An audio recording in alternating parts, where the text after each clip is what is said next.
Hai para GP Mania, apa kabar hari ini? Semoga dalam keadaan sehat ya. Kembali lagi bersama kita Jiwa Sport News yang akan membahas putar perkembangan dunia balap khususnya MotoGP. Pertamina Mandalika SAG Team kembali akan menggunakan wheelchair. Namun, bukan Dimas Eki Pratama yang mendapat kesempatan tersebut. Rekan setim Dimas Eki, Piotr Bisikirski, yang akan menjadi pebalap wheelchair di Moto2.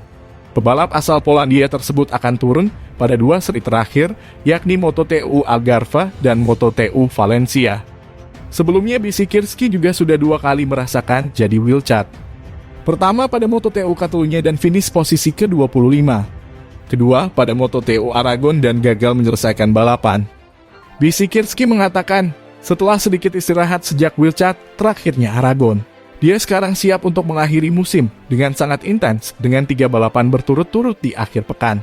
Sirkuit di Portimao dan Valencia sangat berbeda satu sama lain, tapi saya sangat menyukai keduanya. Ambil bagian dalam 2 putaran. Terakhir kejuaraan dunia Moto2 adalah persiapan yang bagus untuk 2022 dan kesempatan yang sempurna untuk mendapatkan jarak tempuh dengan spesifikasi motor Moto2 ini, ujar Bisikirski. Dalam keterangan resminya, Bisikirski mengaku penasaran dengan performa motor Moto2 di Portugal, sebab dia juga sudah melakukan balapan pada awal musim di sana. Sementara itu, tim prinsipal Pertamina Mandalika SAG Team Edu Prales mengatakan dirinya menyambut gembira atas kehadiran Bisikirski dalam 2 seri terakhir musim ini. Kami akan menempatkan sekali lagi peralatan teknis dan manusia terbaik kami untuknya. Saya yakin Piotr akan tampil sangat baik di 2 balapan ini, kata Prales.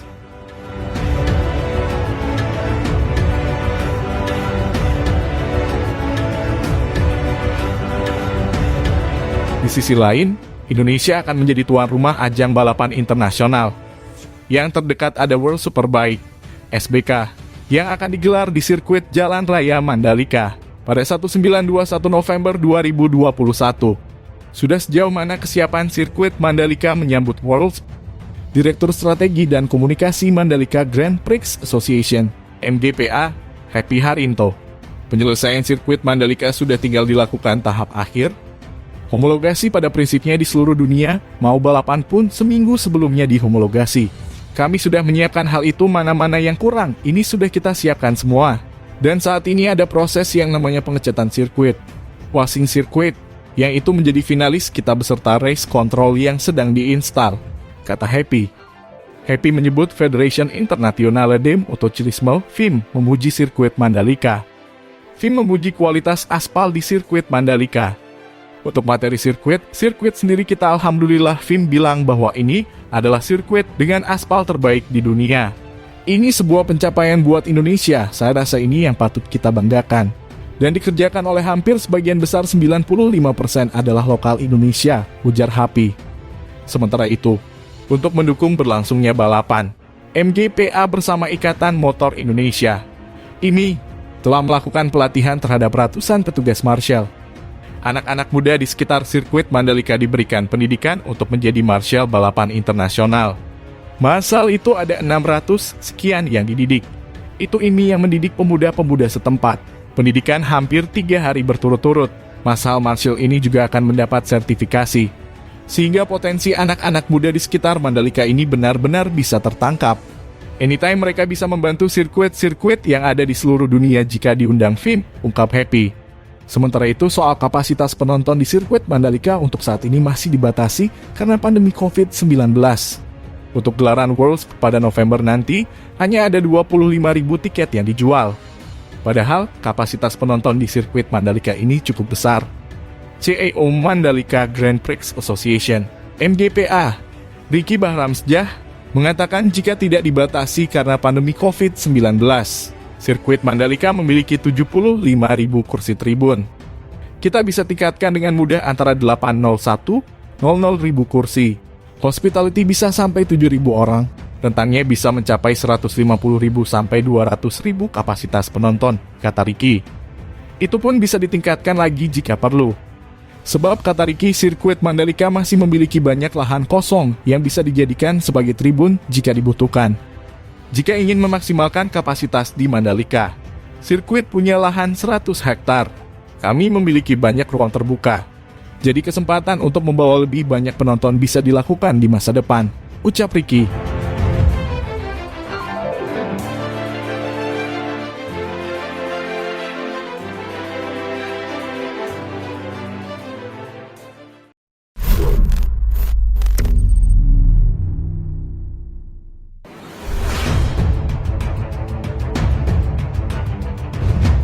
Hai para GP Mania, apa kabar hari ini?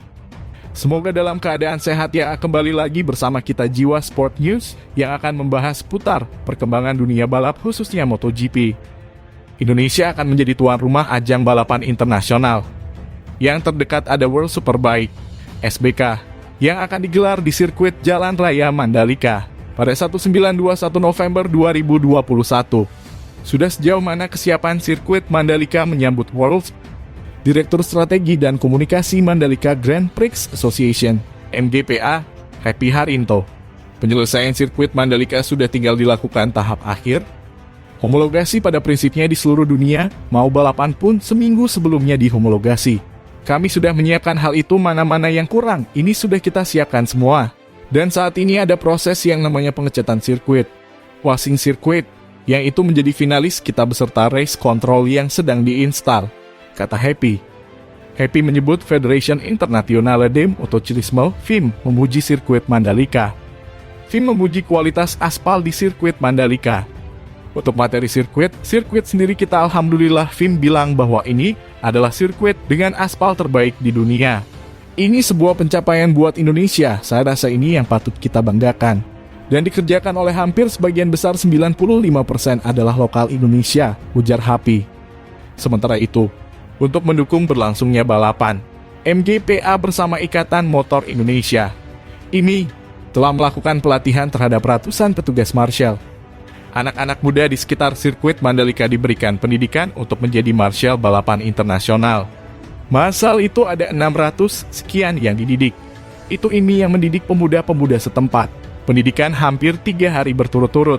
Masal marshal ini juga akan mendapat sertifikasi, sehingga potensi anak-anak muda di sekitar Mandalika ini benar-benar bisa tertangkap. Anytime mereka bisa membantu sirkuit-sirkuit yang ada di seluruh dunia jika diundang FIM, ungkap Happy. Sementara itu, soal kapasitas penonton di sirkuit Mandalika untuk saat ini masih dibatasi karena pandemi COVID-19. Untuk gelaran Worlds pada November nanti, hanya ada 25.000 tiket yang dijual. Padahal, kapasitas penonton di sirkuit Mandalika ini cukup besar. CEO Mandalika Grand Prix Association, MGPA, Ricky Bahramsjah, mengatakan jika tidak dibatasi karena pandemi COVID-19, sirkuit Mandalika memiliki 75.000 kursi tribun. Kita bisa tingkatkan dengan mudah antara 801, 00.000 kursi. Hospitality bisa sampai 7.000 orang. Rentangnya bisa mencapai 150.000 sampai 200.000 kapasitas penonton, kata Ricky. Itu pun bisa ditingkatkan lagi jika perlu. Sebab kata Ricky, sirkuit Mandalika masih memiliki banyak lahan kosong yang bisa dijadikan sebagai tribun jika dibutuhkan. Jika ingin memaksimalkan kapasitas di Mandalika, sirkuit punya lahan 100 hektar. Kami memiliki banyak ruang terbuka. Jadi kesempatan untuk membawa lebih banyak penonton bisa dilakukan di masa depan, ucap Ricky.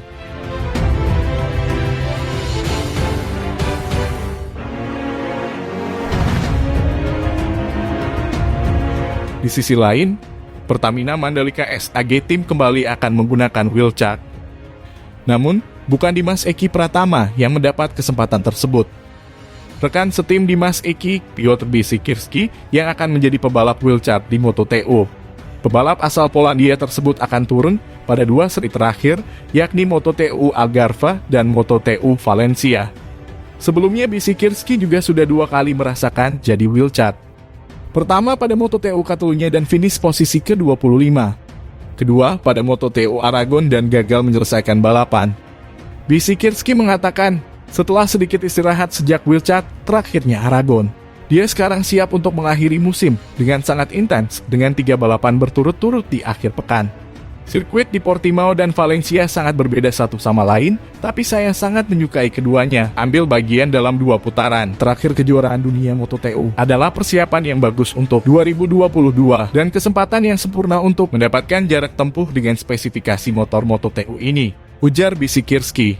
Dalam keterangan resminya, Bisikirski mengaku penasaran dengan performa motor Moto2 di Portugal, sebab dia juga sudah melakukan balapan pada awal musim di sana. Sementara itu, tim prinsipal Pertamina Mandalika SAG Tim Edu Prales mengatakan dirinya menyambut gembira atas kehadiran Bisikirski dalam 2 seri terakhir musim ini. Kami akan menempatkan sekali lagi peralatan teknis dan manusia terbaik kami untuknya. Saya yakin Piotr akan tampil sangat baik di 2 balapan ini, kata Prales.